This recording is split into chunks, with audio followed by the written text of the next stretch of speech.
Howdy everyone, and Happy New Year, even if it's a bit late. I hope for your sake you got some sleep. I know for a fact I did not, but hey, the grind never stops and I love making content for all of you. So without any further ado, let's discuss the worst moments in Mortal Kombat history. And I mean everything, and not just the games. We're also going to talk about the movies and the shows. And to help celebrate the new year, I found 23 of them. So without any further ado, let's get started after a quick word from today's sponsor. Today's video is brought to you by Bespoke Post, a monthly membership club delivering a box of awesome top shelf goods from under the radar brands. It's free to join and you can skip a month or cancel anytime. Every month, cool new products get introduced, whether it's outdoor gear, barware, home and kitchen goods, clothing, and even more. And what gets referred to you is based on a quiz you take before, which means every box is catered to your own preference. And by the way, these boxes of awesome are worth $70, but you only pay a fraction of that. And before the box of awesome gets sent to you, you can review what's inside and then choose to swap it out or skip that month entirely for no charge. You only ever pay for what you want. And without any further ado, check out the 3 boxes I got. First up, we have the smoked kit, which is fantastic for whiskey. You put your glass inside here along with some hickory chips, which are included. As you can see right here, put it under the dome along with your whiskey glass and then set the whole thing ablaze with the lighter, which is also included. As you all know, your boy Underdog does like to party, so tonight I'm going to make myself some custom smoked whiskey at home. Next up, we have the K-Kit, and this one might be my personal favorite. It comes with 2 coconut glasses, yes sirree, and then you can fill one of these bad boys up with a bottle of Sorrel. But it's got more than beverages. It also comes with Wagwan Jerk, which is great for seasoning your chicken. And then finally, for some family fun, it comes with dominoes. I don't know if dominoes are big where you're at, but I'm in the South. We love playing dominoes. And then last but not least, we have the nightcap crate. Ooh, look at this. We got some top-notch whiskey glasses. And of course, you can't have a bourbon glass without custom coasters. Here you go, 2, 1 for each glass. Definitely perfect for relaxing at the end of the day, along with the reed diffuser filled with amber and oak moss. So how this works is you screw off the cap, you put these sticks in, and then flip them, and guess what? Your room smells amazing. Once again, this crate is all about relaxing, so of course it comes with a crossword puzzle book as well. Check that out. This thing's gonna keep me busy for weeks, if not months. There's so many crossword puzzles in here. As you can see, Bespoke Post offers some amazing stuff, so order your first box of awesome today for 20% off. Just use my link down below in the pinned comment or video description and use code TUDG20 at checkout. Once again, thank you so much to Bespoke Post for sponsoring today's video. I truly enjoy their service and they have some really cool stuff. Alright, so here we go. The worst moments in Mortal Kombat history. If I miss any, make sure to post them down in the comments below. And keep in mind, these are ranked in chronological order, not from worst to more worst. So first up, we have Mortal Kombat Annihilation. Just the entire movie. Pretty much everybody agrees this is the worst Mortal Kombat movie ever made, which is horribly ironic because it came after the first movie, which is celebrated as one of the greatest video game movies ever created. Which means Mortal Kombat went immediately from the best video game adaptation to the worst video game adaptation, which is impressive to say the least. However, thankfully, as terrible as this movie is, we did get some fantastic memes out of it. Mother, you're alive.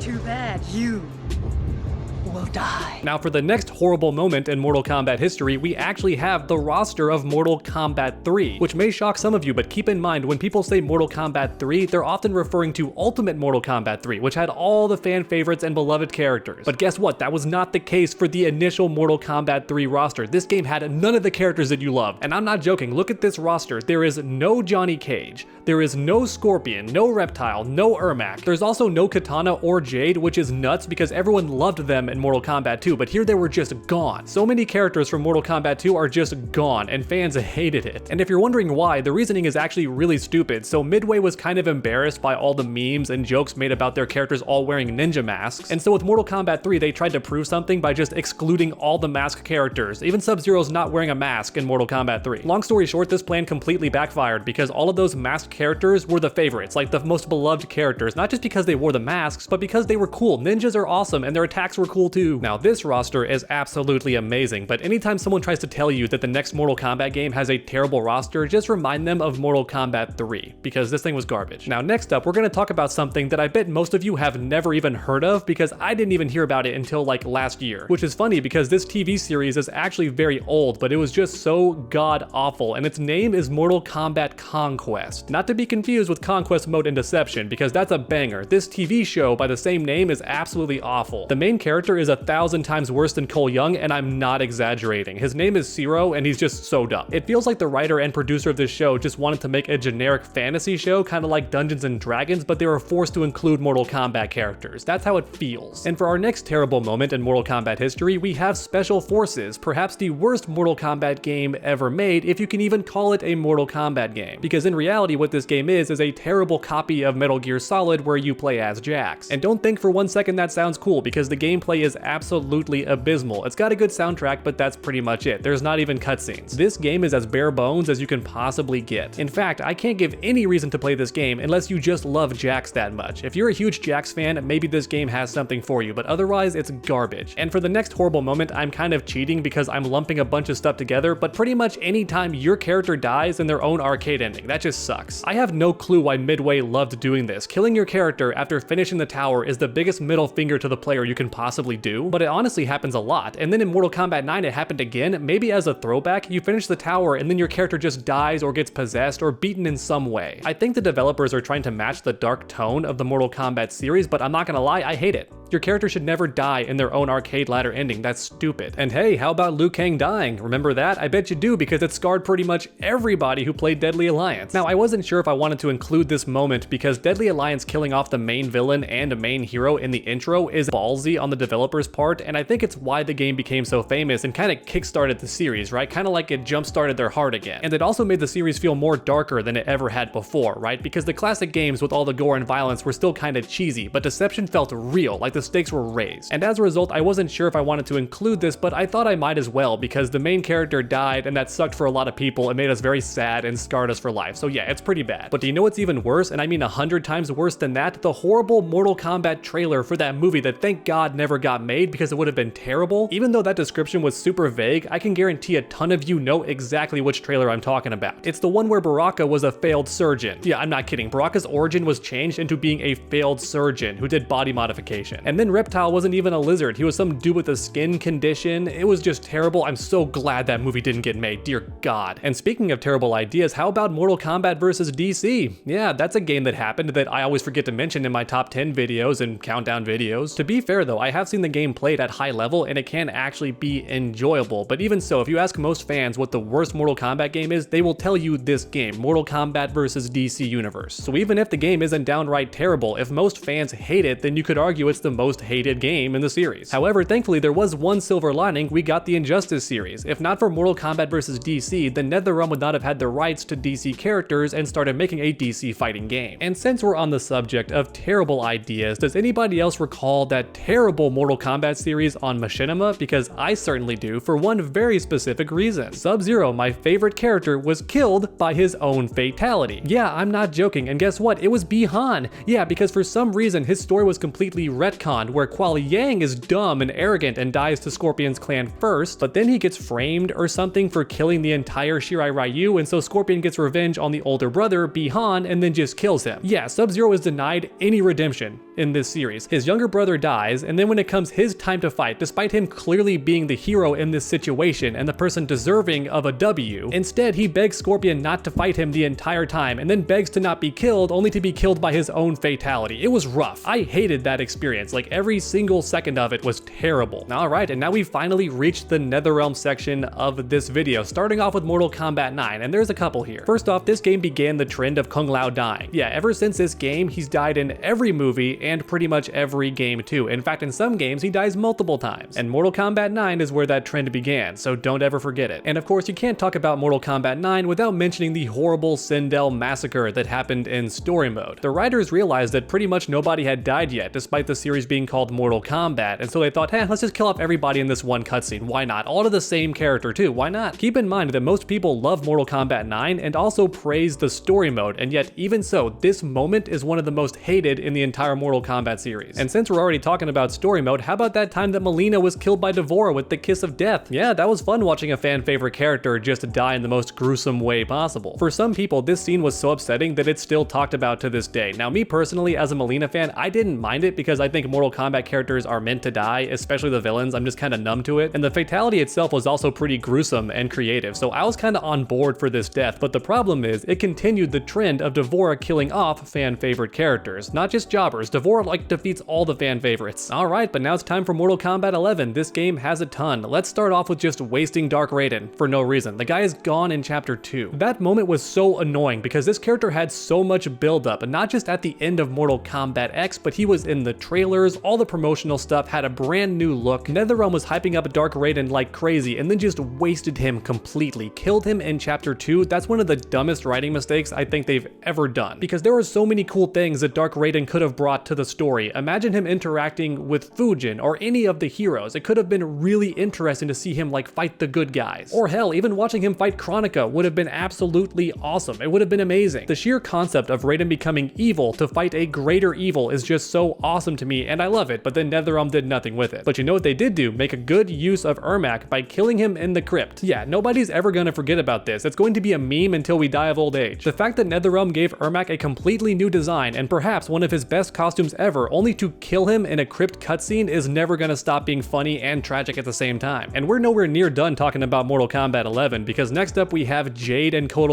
just suddenly being a couple, which was bizarre to everybody, including crazy lore nerds like myself who read the comics, because there was no foreshadowing to this whatsoever. NetherRealm just crammed it in there for no reason. And if you're interested, I've actually made an entire video on why this couple makes no sense whatsoever and actually is an insult to Jade's character. Oh man, but this next one is a doozy. This might be one of the most hated moments in all of Mortal Kombat kind. And you already know what I'm gonna say, the absolute character assassination of Sindel in Mortal Kombat 11. The mother of Katana that everyone knew and loved for decades by now had her character completely rewritten for the dumbest reasons imaginable. The original Sindel had depth and a character arc and a redemption. It was such a satisfying and loving story. However, unfortunately for Sindel, she looks evil, and NetherRealm thought, well, if she looks evil, then just make her evil, because otherwise that's too confusing. Judge every book by its cover. Yeah, I'm not joking. That's the actual reason they gave. They said she was too complex of a character. Her appearance was too different from her personality, and so they just made it match. She looks evil, so they made her personality evil too. And since we're already talking about Aftermath, do you remember how Johnny Cage and Sonya Blade were ushered off to breed slaves? Yeah, that happened. That's an actual line in Mortal Kombat story mode. Breed slaves, Johnny Cage and Sonya. Listen, I understand that Sindel is evil and Shao Kahn is evil too, but I never thought I would see two original characters ushered off to breed slaves and that it would be canon. This is not a what if arcade ending where the villains win. This actually happens in the canon story mode. Because keep in mind, we don't know who won yet. Maybe Shang Tsung's ending is canon and gets fixed at some point in MK12, but even so, that means it's canon that Johnny Cage and Sonya are breeding slaves right now.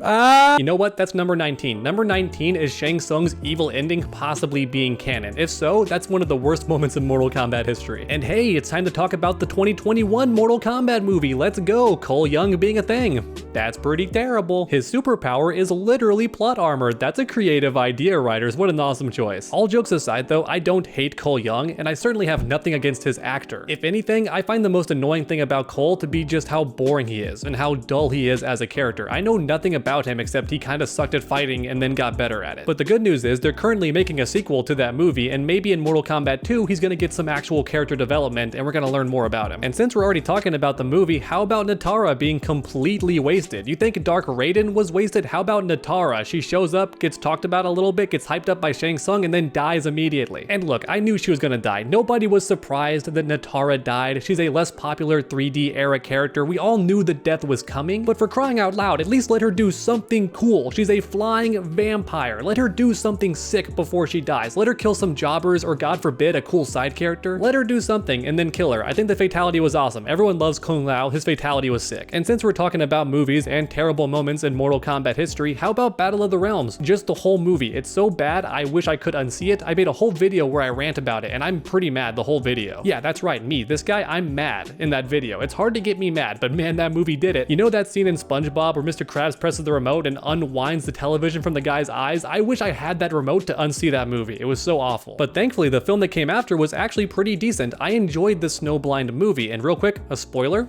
I'm gonna give you a spoiler alert because this film came out kinda recently. The twist reveal at the end of this movie is that Kronika's skull was being used to rewrite history with her hourglass, and Kano was actually the one pulling the strings. Now, thankfully, SubZero, being the coolest character in Mortal Kombat history, does manage to kill Kano, which means they could use the hourglass to undo all the horrible things that happened. But they don't. Instead, they just destroy it. Yeah, they destroy Kronika's skull and like the gateway to the hourglass, so it's all just gone forever, which means they're stuck in this new timeline. And that's bad. That's very bad. It's not a happy ending. In this current timeline, the Lin Kuei are dead. Why? Because SubZero killed them. The entire world is pretty much a desert, and from what I can tell, most of the main characters are also dead, at least the good guys. So yeah, destroying the hourglass was a massive brain fart. Probably the dumbest thing the heroes have done in Mortal Kombat history, and I don't think I'm exaggerating there. Because once again, the hourglass can fix everything. They even had the crown. There was no reason not to undo all the horrible things, but instead they just destroyed it and now they're stuck there. And there you have it, everybody. Every worst moment in Mortal Kombat history that I can think of, or at least 23 good examples. But once again, if I missed any, please let me know in the comment section down below because I'm curious to know what moment in Mortal Kombat history do you hate the most? I can't wait to read the comments. And hey, while you're down there, make sure to leave a like if you enjoyed the video. It helps my channel out a ton, and then keep that combo going by subscribing and ringing that bell. That way you never miss a future video. Make sure to come back next time, and as always, stay underdogs.